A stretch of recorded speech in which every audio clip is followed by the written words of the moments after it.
But change will come when people demand change. You know, advanced care planning ahead. Yes, a professional responsibility, but a public right. You Yeah. get people calling for it, asking doctors that, tell me what's the next stage. I'm the sort of person that likes to plan ahead. That's what's going to be the game changer. So yeah.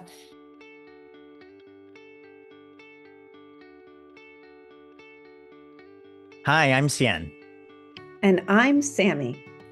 Welcome to the Waiting Room Revolution podcast. Today, we are welcoming back Clare Fuller, whom you all remember from our earlier season. She has over 30 years of nursing experience in the NHS. She is an advanced care planning advocate in the UK. She's an educator and coach, and she's also the podcast host of Conversations about Advanced Care Planning. Welcome, Clare. Hi, Cian, Sammy, and Dani. Lovely to be with you guys again. Thank you for Good to see inviting us. you.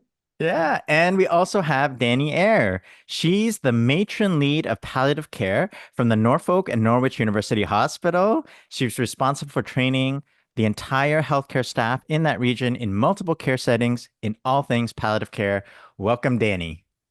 Hi, thanks so Woohoo. much for having me. Lovely to see you all again. Fabulous. Well, we're old friends because we have spent a week together. It felt like a month together in the UK when we did this book tour. No, in all the best ways. But maybe we can start with how the two of you know each other. Oh, crikey. You're better at this story than me. Yeah, okay, let's go. So, Dani, how did we kick off? So you used to call yourself, I believe, you would call yourself my stalker. Is it fair to share that? Very much so. Still am, but in a legal way. So we connected through Twitter, and you came to lots of the teachings that I was running.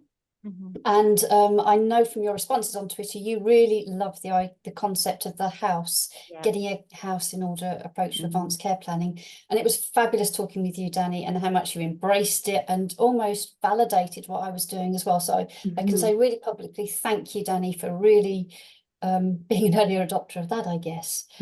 And then you got in touch with me to very kindly ask if I would be part of this small thing you were running, just this small thing, an advanced care planning conference that ran in May. So from that, rather than just turn up as a speaker, we grew and grew and grew. Do you want to take over with how it grew? Yeah, well, you know what we're like, Claire. So obviously for everybody out there who don't know us, me and Claire are really passionate. You wouldn't guess from how we are, would you? But yeah, we're really, really passionate about palliative care, advanced care planning. And when we started talking, we were probably the worst two people you could put together because our heads were exploding with all these ideas. And we were like, wow, what can we do? So we started off with just like a small conference in Norwich. And then we started thinking, actually, can we make this international? And we thought, oh, who would be the best speakers? And we were like, oh, Cian and Sammy, oh my God, do you think they would do it? And you were like, I don't think they'd come. Would you think they'd come even if they went online? It was like, who knows?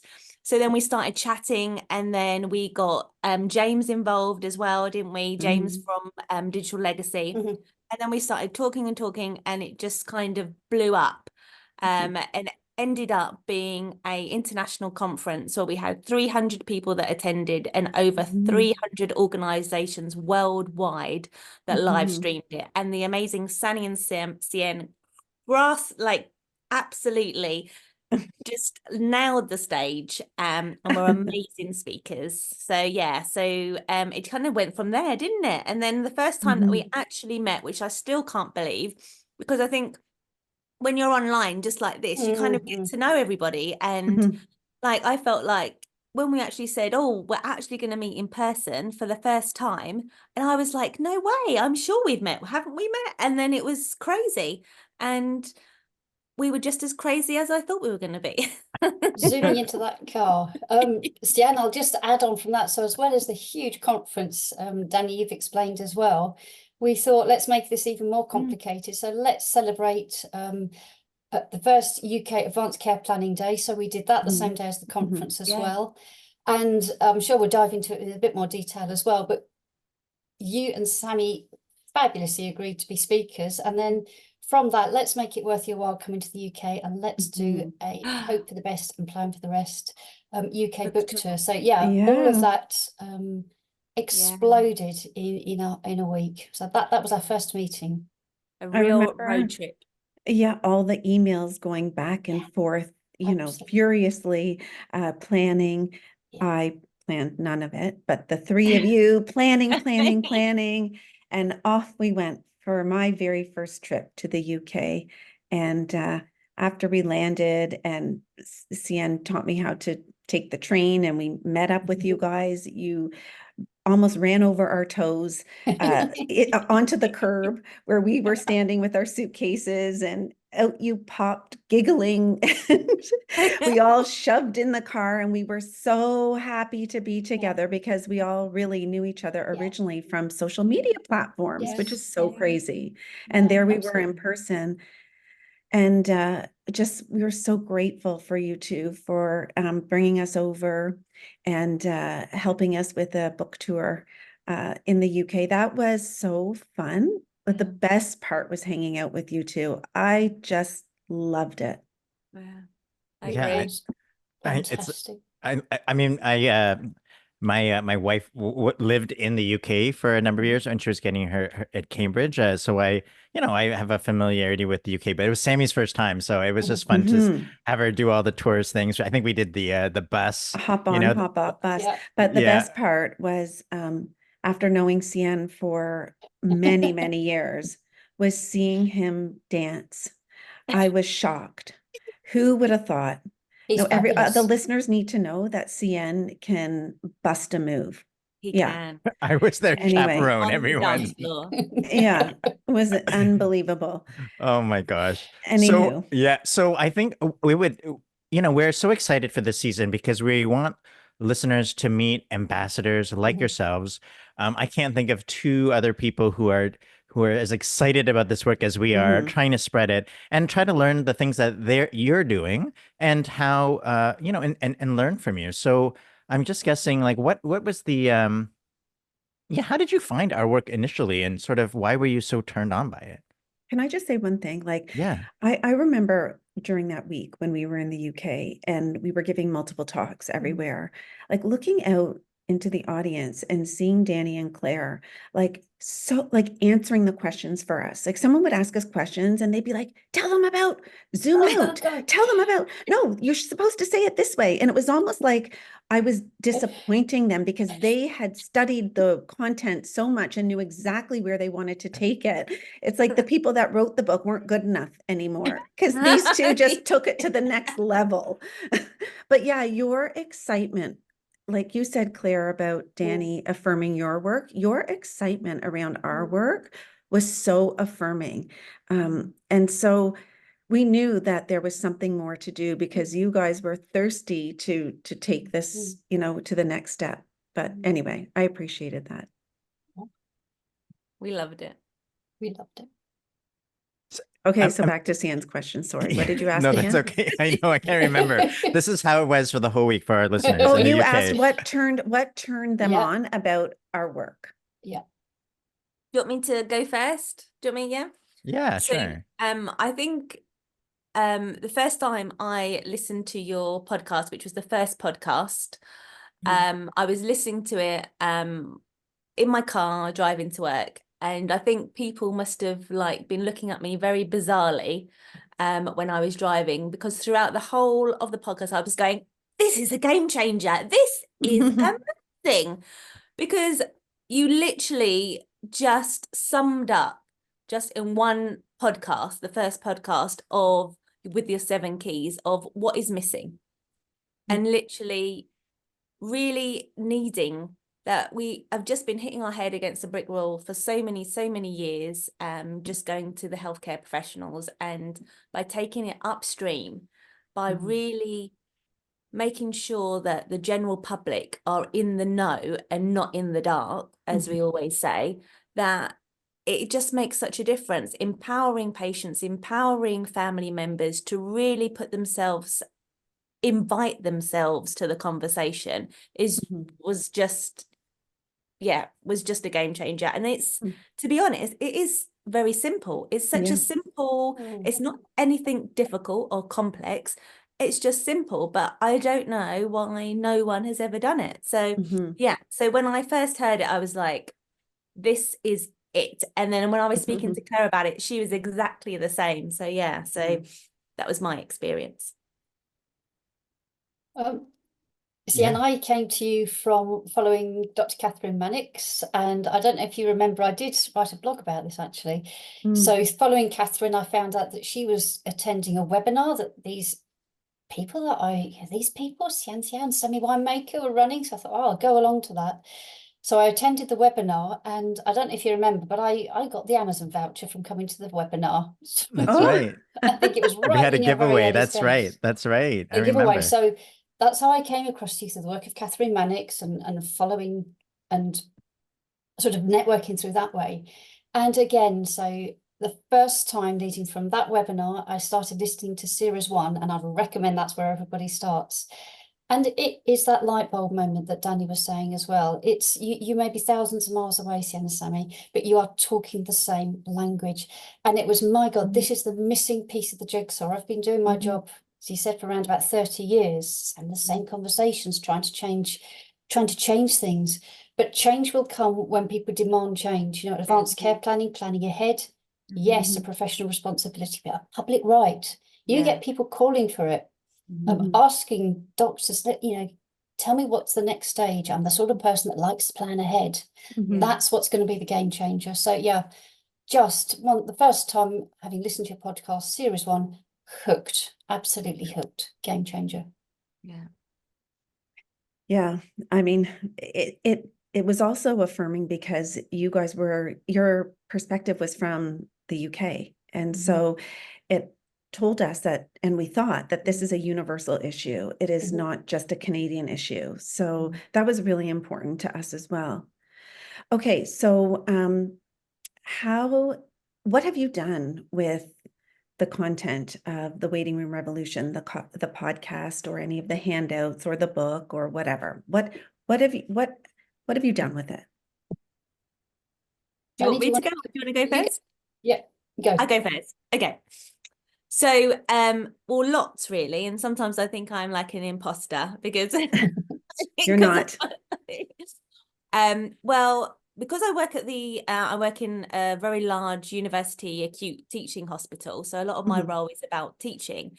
So with your content kind of forms a very much a platform of what I teach.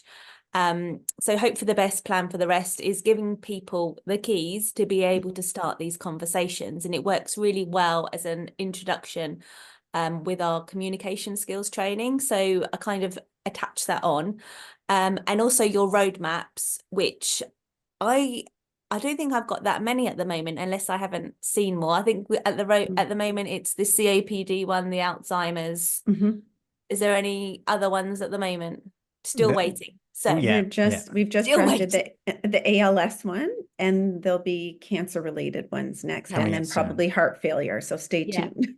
Perfect. So with the roadmap, which are excellent, I kind of demonstrate how these can be used in practice, which people find really, really useful. And also as well, it's not just for the clinician. I think the clinician finds it really useful because it's not them doing all the work. Does that make sense? It really helps them to empower their patients to be able to sit down and think, actually, these are the steps, these are the things these are the milestones that I need to be looking out for.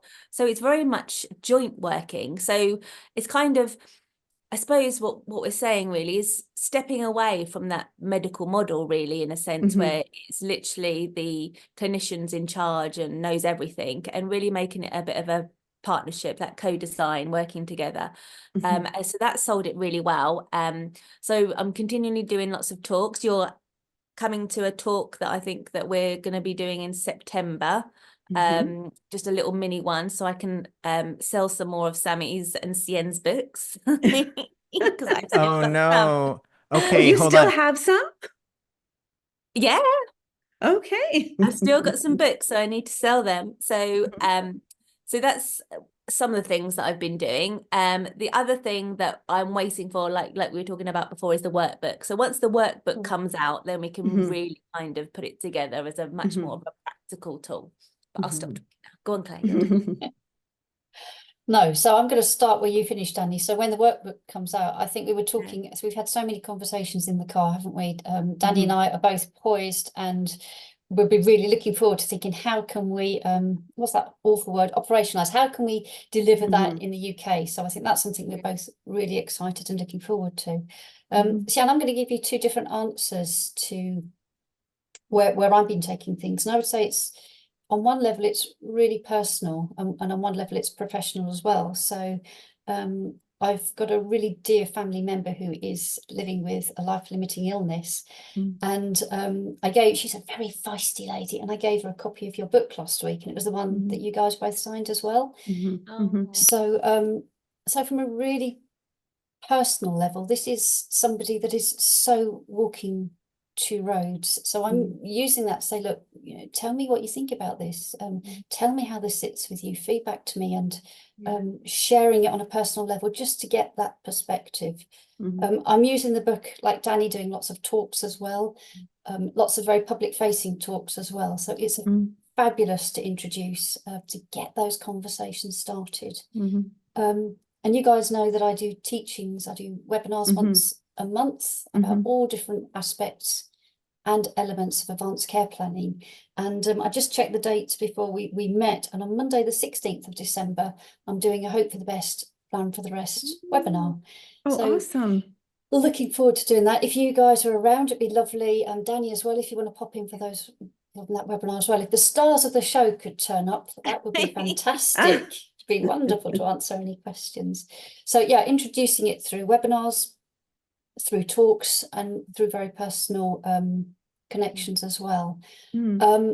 I did an event in Suffolk quite recently, Dementia Marketplace, and we got talking about how we can introduce the book in all libraries. I believe we were talking about this in the car, Danny, weren't we? We were sitting in the front seats, never. So ideas we've had about introducing the book in all libraries across the UK as well, and putting that waiting room revolution message in waiting rooms. So, in GP waiting rooms would be an absolute passion and a long-term goal as well. So yeah, lots of different avenues. Yeah, I've got the posters up. They're everywhere. Oh, that's amazing. Even if you guys are really helping. You're fanning the movement. Yeah, we are. Yeah. Really. I mean, it's when Sammy asked the question of what have you done? I mean, I thought the easy answer was you had you created a huge conference, and your center, the Advanced Care Planning Day conference. I know it's old, but it's incredible. And there were countries from all over. Yeah. And Claire has a podcast where she has over 100 episodes talking about advanced care planning, why it's important to plan ahead, which is the heart of the revolution, for people to think of what's important to them and know that there's information out there. So even in the past, but you're talking about things in the future, and really in many ways inspiring us to keep going, but maybe inspiring someone out there to be like, I live in a different community, but I could do that too. I mean, it's with no money. It's just the passion we have to want to see a difference. So I continue to be inspired and in awe by the both of you, because the ideas you have could be done anywhere. And that's what's so especially incredible. the book club. Again, that's another thing that I'm trying to introduce, because you've got like a discussion guide for your book, like as part of a book club. And again, when we were talking about the libraries in the car, which I'd forgotten about, that would be great. The book club. I know, yeah, because we were talking about, sorry, we're not ignoring you two now. So what we're going to do, Claire, is, because we're talking about the libraries, and a lot of libraries have an affiliated book club to them. So so we need to get looking at that as well. So yes, so that's definitely something that's, especially because at your talk with Catherine Mannix in London, didn't I met the head of the libraries. Yes, So the death positive libraries, or something. I remember her name. Yeah, death positive libraries, That's another thing that people could adopt in their communities, going to their library to get a selection of books that demystify death, dying, grief, and loss at all ages, so that it's not such a taboo topic. So people listening here, sorry, Sammy, I interrupted you. People listening here can go to their libraries. Have you got it in stock? And, spread the message. It needs more than just everybody listening to this. We need a revolution. Does anyone know one? We, okay, admittedly, sometimes I get tired. I don't know about you guys. And I think the trip to the UK was so energizing because when you meet other people that are just as passionate about change in this area that we're talking about, doing the work that you're doing in your own lives and adopting some of the work that we've done, the energy is addicting, you know, and it is contagious. And I felt that I came back from the UK, you know, almost like, you know, I had to get my energy back because these people over there, they're so energetic about it. I can't be a lame duck. And so, you know, I think that trip was just nutrition for my appetite to keep going. Yeah. Yeah. And I really appreciated that. There's nothing like a good road trip with passionate people, and you don't really know each other, but you know you all have a common goal, and we had so much fun. Yeah. So we have to get you guys over here at some point. And we haven't even talked about the punting. Oh, the punting. I was so British when I was there. And it was so funny. I constantly look at those photos. I know what you're going to say. Cien is going under the bridge going. Yeah, lying back. Yeah, because there were these spiders. He said there's these like spiders everywhere. And I was like, I don't want that. And pigeons, which are pigeon poop. No, thank you. It was Hunting is on a river, not under. Anyway, I know. Such fun. That's like my nightmare. No, I didn't know what they were, but that's a pigeon. You've not got that on your bucket list anymore. Yeah, then. no, it's done. But you know what? Can you guys help us with something? Because we have been working, as you know, the workbook. We're thinking about a course which is really written to the patient and family. But how about healthcare providers? I mean, do you think that the content would resonate with healthcare providers, and if it needs to be tweaked or taught differently? Because we don't want to set healthcare providers up to fail. Like if patients are coming saying, I want to zoom out, we're trying to create tools on our website so they know how to answer them. But what has your experience been talking with healthcare providers? Is it the same message, or do we need to tweak it a bit, or, you know, find a different angle? You want to go to Dani? Or... Do you want to go first this time instead of me keep talking all the time? I think it's the same message, Sian, but I think it needs tweaking. So I think fundamentally it's the same message, but there are different things that will turn on, if you like, healthcare providers as well.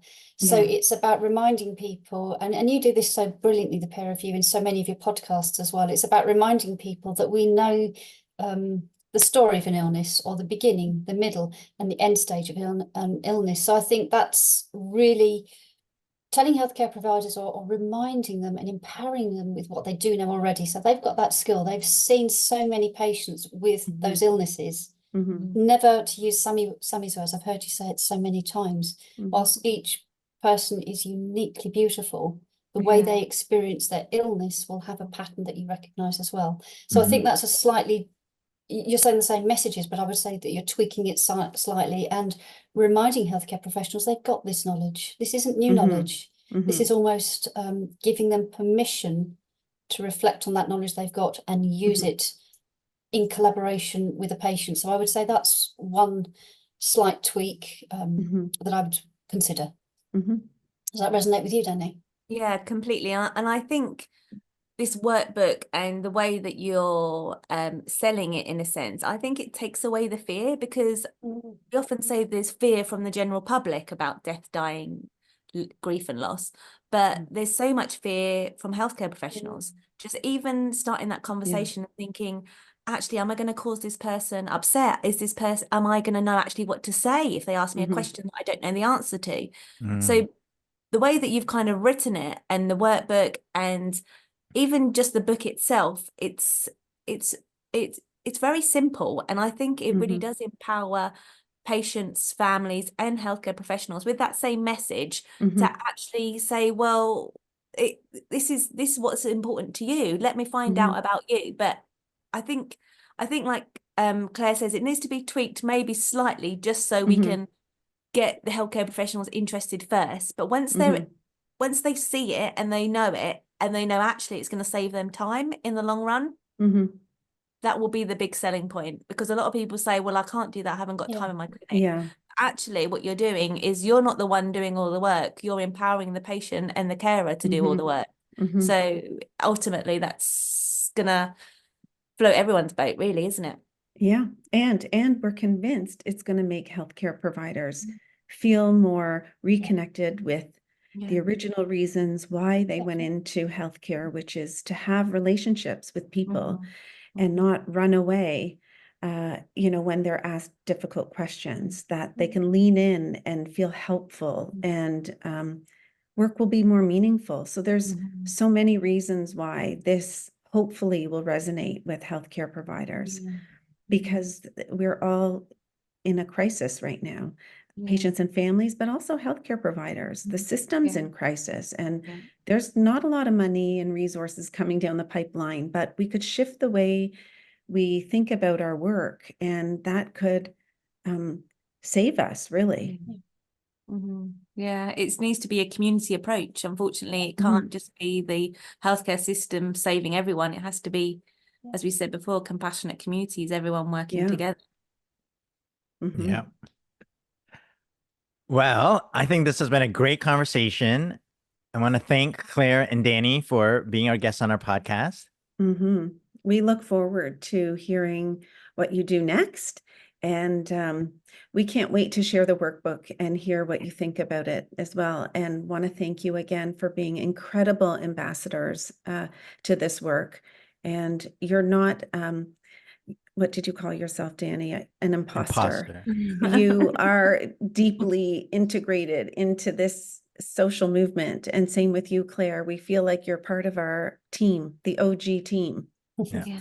Yeah, we do as well, I think, Clare, don't we? And we do that. The week together, we was just kindred spirits, and it's a fantastic opportunity to thank you guys for honestly one of the best weeks of my life. It was phenomenal, sharing such passion and commitment. It was fantastic. We look forward to the next stages very much. We can't wait. So if any of the listeners are looking for a good time in the UK, contact Dani and Clare, and let them take you on a road trip.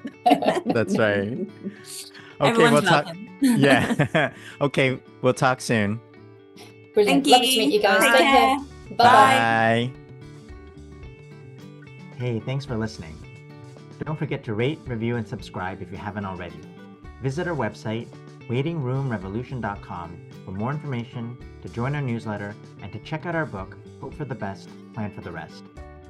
This podcast is produced by myself, Kayla McMillan, Shilpa Jyoti Kumar, and Maggie Seebeck. And our theme music is Maypole by Ketsa.